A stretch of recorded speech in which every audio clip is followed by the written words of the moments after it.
The third day underground is when I learned what happens when hope becomes dangerous.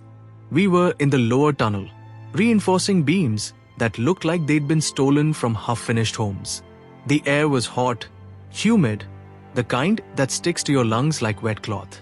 My palms were blistered. My throat burned. I hadn't had real water since yesterday. That's when it happened. A man named Dave, someone I hadn't noticed until now, maybe because he hadn't spoken a word, suddenly dropped his shovel. He stood tall, eyes burning. "They're going to kill us anyway," he muttered. "Better to die fighting." Someone hissed at him to shut up. Too late. In one swift motion, Dave ran, not toward freedom, but toward a guard. The guard blinked in surprise, then shot him. Once, in the chest, then twice more, in the head. The sound echoed down the tunnel like a hammer on bone.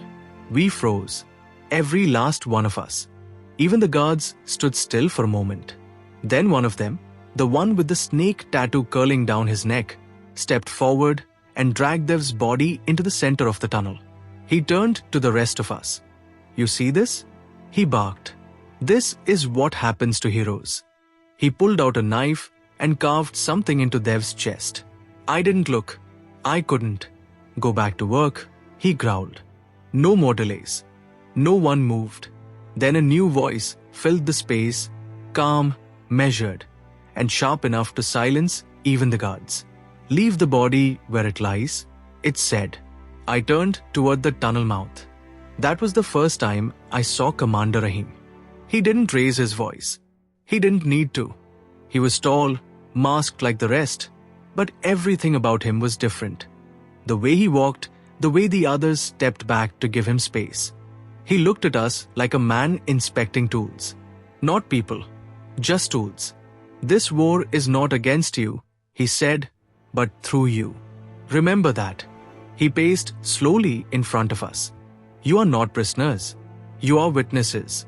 You dig not because we command you, but because history needs to be carved with your hands." Someone sobbed behind me.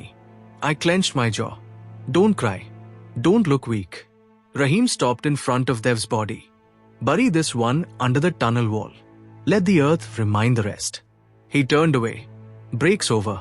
That night, I sat in the holding chamber, eyes fixed on the same dirt floor we'd walked over 100 times. But now it had a name.